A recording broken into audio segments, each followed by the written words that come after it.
présentation. Voilà, donc mon propos, vous avez vu, ça s'intitule « L'autorité des mystiques, réalité ou surdétermination islamologique par le prisme de Maurice Bormans ». Donc, dans son article « L'expérience mystique naturelle et le vide », paru dans les Études carmélitaines en 1938, Jacques Maritain définit ainsi la mystique. J'entendrai en général par expérience mystique une expérience fruitive de l'absolu. Le mystique tente de rendre compte de cette recherche et de cette expérience de l'absolu. L'expérience mystique se retrouve aussi bien chez les chrétiens que chez les musulmans. Ainsi, la mystique musulmane, que l'on désigne également par le mot soufisme ou tasawwuf en arabe, je ne parle pas arabe, excusez-moi, a intéressé des islamologues chrétiens. Cet attrait pourrait être lié au sentiment que les mystiques sont plus accessibles et véhiculent des valeurs qui nous sont communes, comme nous le confie l'islamologue Roger Arnaldez, qui a vécu entre 1911 et 2006, qui reconnaissait qu'effectivement, ce sur quoi on sera le plus profondément d'accord, ce sont des réalités mystiques. Il ne s'agit pas ici de chercher à présenter les mystiques musulmans pour eux-mêmes, mais de regarder comment des islamologues se sont emparés de certains mystiques. Au fil de notre recherche, il nous faudra replacer la mystique dans l'islam pour évaluer si cette utilisation des mystiques par les islamologues est conforme à une réalité ou si les islamologues en ont fait un usage indu, auquel cas il y aurait une surdétermination. Et toute notre réflexion sera portée par la pensée et l'analyse de Maurice Bormans. Donc, à partir de Maurice Bormans, il s'est d'abord attaché à regarder le lien entre Massignon et le mystique Al-Hallaj. Al-Hallaj est un mystique musulman de la fin du IXe siècle, début du Xe siècle, qui a été condamné par les siens à mourir sur le gibet, crucifié à Bagdad en 922. L'islamologue Louis Massignon, donc, qui a vécu entre 1883 et 1962, se penche sur son œuvre et lui consacre une thèse soutenue en Sorbonne en 1922 et qui s'intitule « La passion d'El-Hussein ibn Mansour al-Hallaj, martyr mystique de l'islam, exécuté à Bagdad le 26 mars 922 ». Louis Massignon présente un attrait pour les mystiques qui est lié à son itinéraire spirituel. En mai 1908, à Bagdad, alors qu'il est prisonnier, soupçonné d'être un espion, condamné à mort, il tente de se suicider. Il fait alors une expérience mystique qu'il appelle la visite de l'étranger, au cours de laquelle il retrouve la foi chrétienne de son enfance. Pour lui, cette conversion a été le fruit de la prière d'intercession de certaines personnes, notamment Charles de Foucauld et Al-Hallaj. Ce qu'il vit dans cette nuit oriente sa vie dans plusieurs domaines, sa foi chrétienne, ses sujets d'études et ses engagements. Ainsi donc, Massignon semble aborder l'islam par les écrits de ce mystique, ce qui interroge Maurice Bormans, donc, qui a vécu entre 1925 et 2017, lui aussi islamologue, et qui fait tout un travail de discernement pour la réception de l'œuvre de Massignon. Nous proposons de regarder les étapes de ce discernement en étudiant les recensions de Bormans des livres traitant de Massignon dans la revue Islamo-Christiana, éditée par le Pisaï, et dont Maurice Bormans est le fondateur de cette revue et le rédacteur en chef pendant de très très nombreuses années. Ce faisant, nous devrions voir apparaître la place de la mystique donnée par Massignon dans son rapport à l'islam et l'évaluation qu'a pu en faire Bormans. Alors d'abord, on relève dans la première recension, c'est du livre de Guy Arpigny qui s'intitule « Islam et christianisme selon Louis Massignon ». Cette recension est parue dans Islamo-Christiana numéro 8 en 1982. Donc dans cette recension, Maurice Bormans écrit « Louis Massignon n'a pas fini d'intriguer ceux qui, attirés par sa vie singulière, fasciné par son témoignage évangélique ou conquis par sa science généreuse, tente d'en découvrir les motivations profondes, les manifestations significatives et les développements posthumes, que ceux-ci relèvent de la recherche scientifique pure, d'une réflexion théologique renouvelée ou de l'approche mystique du mystère de Dieu même. Baptisé tout jeune, mais élevé très tôt dans la rage laïque de tout savoir, il retrouve la foi chrétienne à Bagdad en 1908. Rendu par là solidaire de tous ceux qui ont prié et souffert pour lui, il s'efforce désormais de faire siennes toutes les exigences de l'Évangile, quitte à les vivre jusque dans leurs excès mystiques. Quant à sa compréhension de l'islam et à son amour pour les musulmans, c'est à travers l'expérience mystique de Hallaj, mort sur le gibet à Bagdad en 1922, qu'il entend les développer puisqu'il lui consacre études, thèses et enseignements. Voilà, là je viens de vous lire la recension de Maurice Bormans. Donc ici, Bormans semble décrire sa propre attitude face à Massignon, intrigué, attiré, fasciné, et qui tente de découvrir ses motivations profondes. Il le met donc à distance et il adopte une attitude scientifique. On peut relever qu'au mot mystique est associé celui d'excès, et l'islam est perçu à travers l'expérience mystique de Hallaj. Bormans souligne aussi l'importance de la mystique chez Massignon, mais on pourrait relever une certaine méfiance dans les risques d'excès et dans le réductionnisme de la perception de l'islam. Il semble sur ses gardes. Cette attitude est confirmée quelques lignes plus loin. Donc je vous relis une partie de la recension de Bormans. Les esprits n'en demeurent pas moins partagés, sinon divisés, quant à l'exacte portée du témoignage et de l'action de Louis Massignon. Personnalité trop riche où chacun ne découvre que l'aspect qui le séduit. En fin de compte, que pensent les musulmans eux-mêmes de cette vision de l'islam que Massignon a intégrée à sa vocation personnelle? Cette question, que pensent les musulmans, fait écho à l'une de ces règles de discernement de Maurice Bormans, qu'il appelle la règle d'or du dialogue, à savoir, il faut que les chrétiens parlent de l'islam de telle sorte que les musulmans se reconnaissent dans ce qui est dit de leur foi, et il faut que les musulmans parlent du christianisme de telle sorte que les chrétiens se reconnaissent dans ce qui est dit de la leur. Ainsi, pour Bormans, cette approche mystique de l'islam devrait pouvoir être corrigée ou approuvée par les musulmans pour qu'elle puisse avoir du poids et éviter de tomber dans une surdétermination. On continue donc cette approche à travers la recension du livre de Vincent Monteil, Le linceul de feu, Louis Massignon, qui a été publié dans Islamo-Christiana numéro 13 en 1987. Donc, dans la recension de ce livre de Vincent Mansour Monteil, Bormans fait un pas de plus. Il dit, on peut lire, « Quant à la vision de l'islam que Louis Massignon a de plus en plus élaborée et intériorisée dans sa vie, elle est dans la droite ligne de sa spiritualité généreuse, même si celle-ci demeure difficilement compréhensible pour les musulmans. On comprend par là que la passion d'Al-Hallaj, martyr mystique de l'islam, soit devenue l'événement central de sa méditation, même si beaucoup de musulmans estiment pour leur part que c'est là placer bien mal le point suréminent de l'idéal islamique. Il n'empêche que c'est à la suite de cet excès même dans la générosité que l'influence de Louis Massignon sur et dans l'Église catholique a pu se développer dans les directions que l'on sait. Voilà sans doute pourquoi on y est amené aujourd'hui à en relativiser l'importance ou à en préciser les critères. On note ici un déplacement dans les interrogations de Bormans sur l'œuvre de Massignon.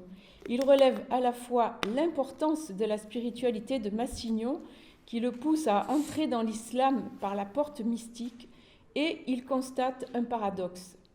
Cette dimension mystique peu reconnue par les musulmans est pourtant celle qui a permis à Massignon d'étendre son influence sur l'Église catholique. La question de l'autorité des mystiques, musulmans ou chrétiens, change d'axe. Sur qui s'exerce cette autorité? Par qui est-elle reconnue?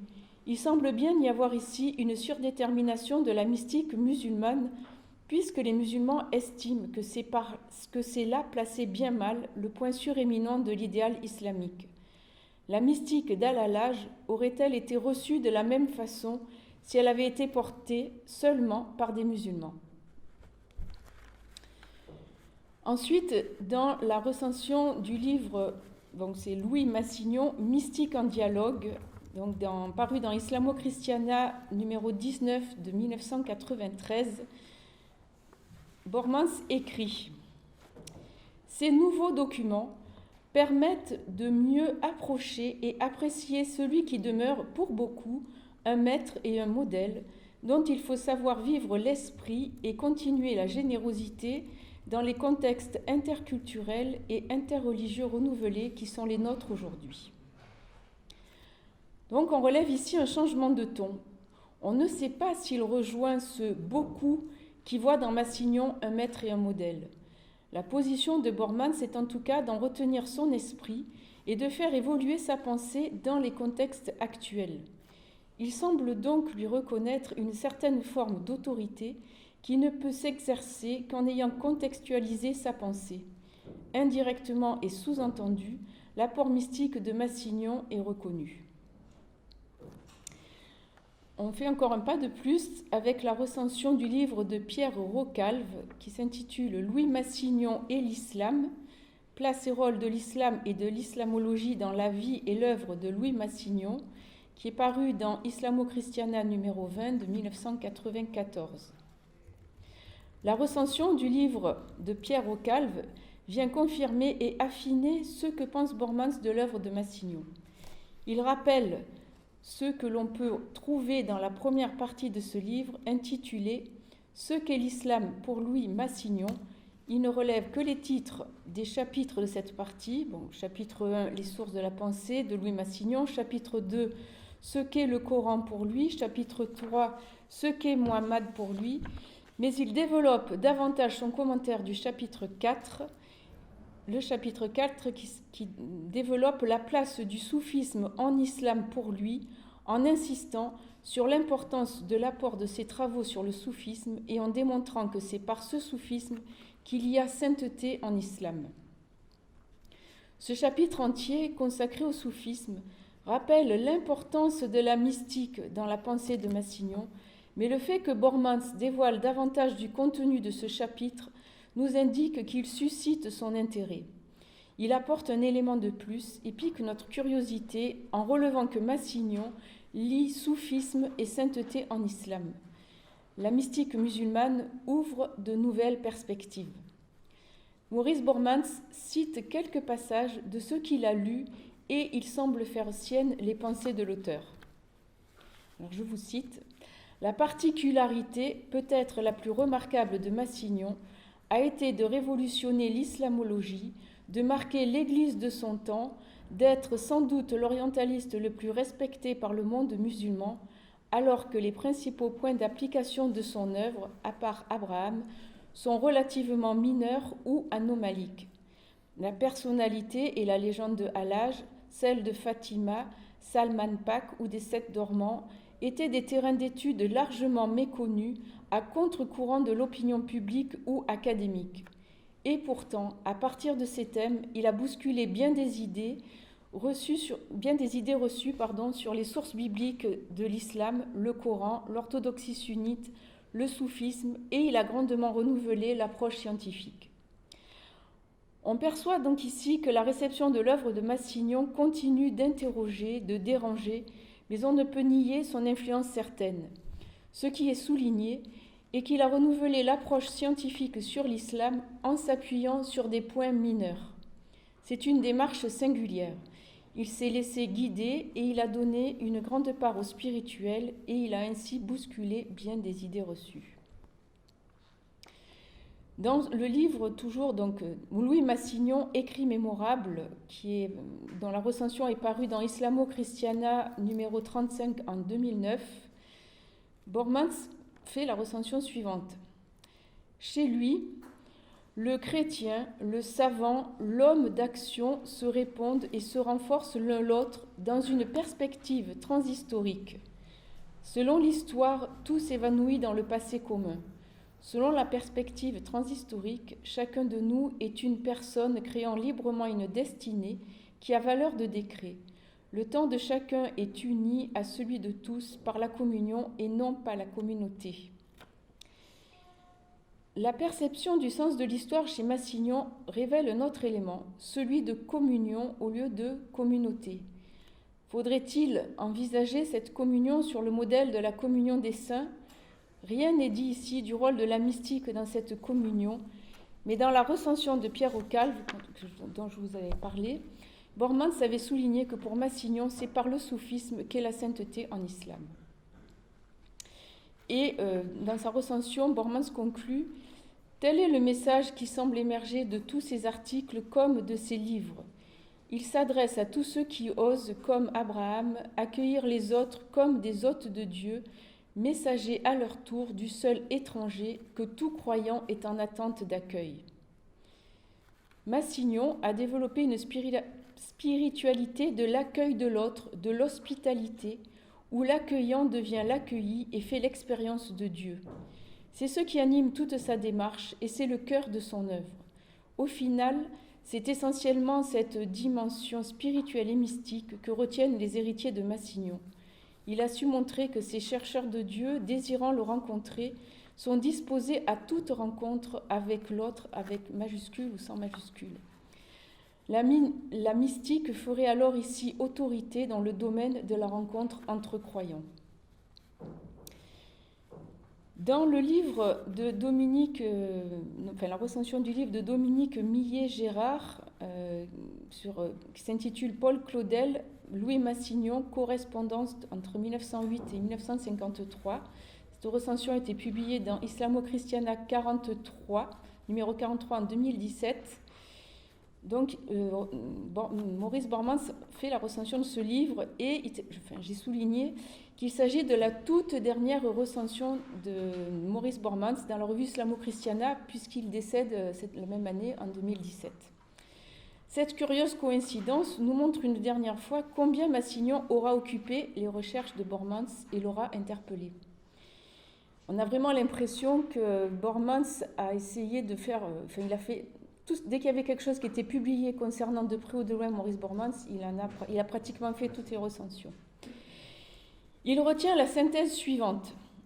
Tous deux ont connu les déceptions de la liberté, les attaques de la passion, l'assaut de la grâce dans une aventure mystique que Dieu n'accorde qu'à des privilégiés. Tout chez Massignon gravite autour de la mystique de la substitution héritée de Huysmans, retrouvée dans le martyre d'Al-Hallaj et institutionnalisée dans la Badalia. Cette correspondance entre Massignon et Claudel établit combien la mystique est au cœur de la vie de Massignon. Ici est précisée une dimension de cette mystique, une mystique de la substitution, institutionnalisée dans la Badalia. Dans la théologie de la substitution, c'est Jésus qui s'offre à son Père, qui se sacrifie pour que les hommes aient accès au salut. Par cette voie mystique, Massignon entend s'associer, participer à sa manière au sacrifice du Christ pour que les musulmans puissent accéder au salut. C'est dire l'importance et la force que Massignon peut accorder à la mystique, qu'il fait advenir en une spiritualité au service du salut des musulmans et de la rencontre entre chrétiens et musulmans. Alors j'ai été assez longue et après ça sera beaucoup plus rapide à partir d'autres islamologues, mais chaque fois je suis partie des islamologues que cite Maurice Bormans. Voilà, c'est pas moi qui les ai choisis, je suis partie de ceux qu'a retenu Maurice Bormans. Un autre islamologue, Roger Arnaldez, donc je vous ai dit qu'il a vécu entre 1911 et 2006, s'interroge sur le rapport entre islam et mystique. Sa démarche est différente de celle de Massignon, d'après ce que rapporte Bormans. Et je cite, « C'est pour répondre aux requêtes d'une approche scientifique et d'une interrogation philosophique que Roger Arnaldez s'astreignit à la fréquentation des témoins les plus représentatifs de l'orthodoxie musulmane afin de mieux comprendre l'islam comme du dedans. Donc, Roger Arnaldez s'intéresse lui aussi au mystique Al-Hallaj. Roger Arnaldez publie en 1964 Hallaj ou la religion de la croix. Il découvre qu'il est accusé de panthéisme parce qu'il semble avoir ébréché en terre d'islam l'absolue altérité de Dieu. Il est accusé donc de panthéisme, d'hérésie, même s'il demeure dans la pure orthodoxie musulmane, il fera l'objet de fatwas, emprisonné puis mis à mort dans les supplices atroces, donc dont la mise en croix, et il a été aussi évoqué hier. Ces propos rapportés par Bormans disent que Hallaj, tout en étant dans la pure orthodoxie musulmane, a été condamné à mort.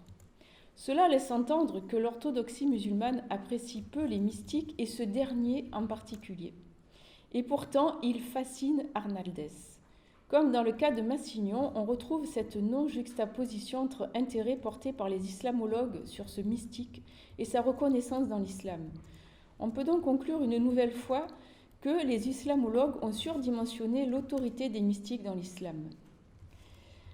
Dans ses réflexions chrétiennes sur les mystiques musulmans, c'est un autre de ses ouvrages, Arnaldez cherche à connaître la pensée de certains mystiques pour pouvoir relever les caractéristiques de la mystique et il en arrive à une évaluation.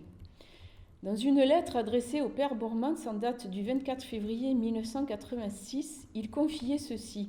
« Je montre que le chrétien peut se sentir à l'aise dans les valeurs du tasawwuf et les apprécier du fait surtout de tout ce que le Coran a gardé, sans le dire, de la Bible, et qui fait l'objet essentiel de la méditation des soufis. Par conséquent, tout en donnant un coup de chapeau à l'islam, je lui fais comprendre que les chrétiens n'ont rien à gagner à la mystique musulmane puisque le chrétien trouve chez lui tout ce qu'elle propose de valeurs spirituelles authentiques et bien davantage encore. » Donc si on suit l'analyse d'Arnaldez, la mystique musulmane n'a rien à apporter à la mystique chrétienne et toute sa valeur reposerait sur les empreintes bibliques que l'on trouve dans le Coran. Cela vient remettre en question le caractère authentiquement islamique de la mystique musulmane. Dans ces conditions, quelle valeur peut être attribuée à la mystique musulmane et quelle pourrait être l'autorité des mystiques musulmans ? Un autre islamologue, ce sera le dernier, Louis Gardet, qui a vécu entre 1904 et 1986, consacre l'essentiel de ses recherches à l'étude de la mystique musulmane. Le père Bormans s'appuie sur le travail donc de cet islamologue, de Louis Gardet, qui a consacré de nombreuses études à la mystique et qui en est devenu un spécialiste reconnu. Dans sa présentation du soufisme, il rappelle qu'on ne saurait réduire le tasawwuf ni à une seule doctrine, ni à une seule orthodoxie soufie. Il a fallu distinguer peu à peu un soufisme qui tend à l'unité de témoignage, assez proche de la mystique chrétienne, et un autre plus tardif qui affirme une unité d'existence. À la suite de Louis Gardet, Bormans nous invite à ne pas considérer le soufisme comme un bloc unique, mais au contraire à prendre conscience de la diversité des doctrines qu'il regroupe. Ce premier élément de discernement est nécessaire car les expériences religieuses ne peuvent pas être qualifiées de la même façon, elles peuvent être de nature différente. Dans ce travail d'identification, une question se pose, la mystique musulmane est-elle naturelle ou surnaturelle ? Et là, je vous cite, donc c'est Maurice Bormans qui commente Louis Gardet, qui s'appuie sur Louis Gardet.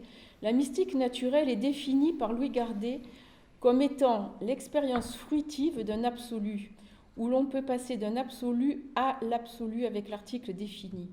Or, dit Louis Gardet au terme de ses réflexions, la mystique naturelle est la tentation permanente du soufisme.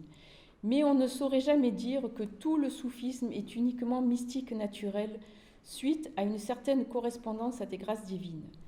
À bien suivre Louis Massignon, Louis Gardet et Georges Anaouati, il semble bien que dans le cas d'Al-Hallaj, il y ait eu une expérience de mystique surnaturelle.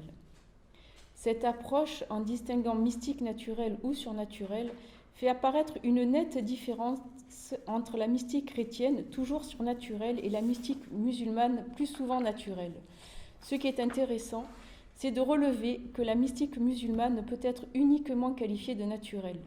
Certains mystiques musulmans peuvent vivre des expériences de mystique surnaturelle. Ils apparaissent cependant comme des exceptions. C'est donc sur le choix d'une exception, Al-Hallaj, que Massignon a porté ses études. Vu sous cet angle, son choix est singulier et affaiblit encore un peu l'autorité réelle qu'aurait pu avoir ce mystique dans l'islam, du fait de sa non-représentativité même dans l'expérience mystique, ce qui vient renforcer l'hypothèse d'une surdétermination de Massignon envers ce mystique. Pour conclure, nous sommes partis de cette question, l'autorité des mystiques musulmans est-elle réelle ou bien est-elle surdéterminée par les islamologues chrétiens ? Pour répondre à cette interrogation, nous nous sommes mis à la recherche de ces islamologues et de leurs écrits, guidés par Maurice Bormans. Louis Massignon est apparu pionnier dans ce domaine en faisant connaître un mystique musulman, Al-Hallaj, peu connu jusque-là même parmi les musulmans. À sa suite, d'autres islamologues se sont penchés sur l'étude de la mystique musulmane. Nous nous sommes rendus compte que la mystique musulmane est peu reconnue dans l'islam, elle est à la limite de l'orthodoxie et les musulmans ont tendance à s'en méfier. Ces éléments nous ont permis d'établir qu'il y a une surdétermination de l'autorité des mystiques musulmans par les islamologues chrétiens. Nous avons aussi été amenés à opérer un glissement dans notre problématique en interrogeant l'autorité des mystiques. La question de l'autorité de la mystique est apparue. Enfin, cette surdétermination ouvre d'autres questionnements. Comment a-t-elle influencé le dialogue entre chrétiens et musulmans et le regard chrétien sur l'islam ? Je vous remercie.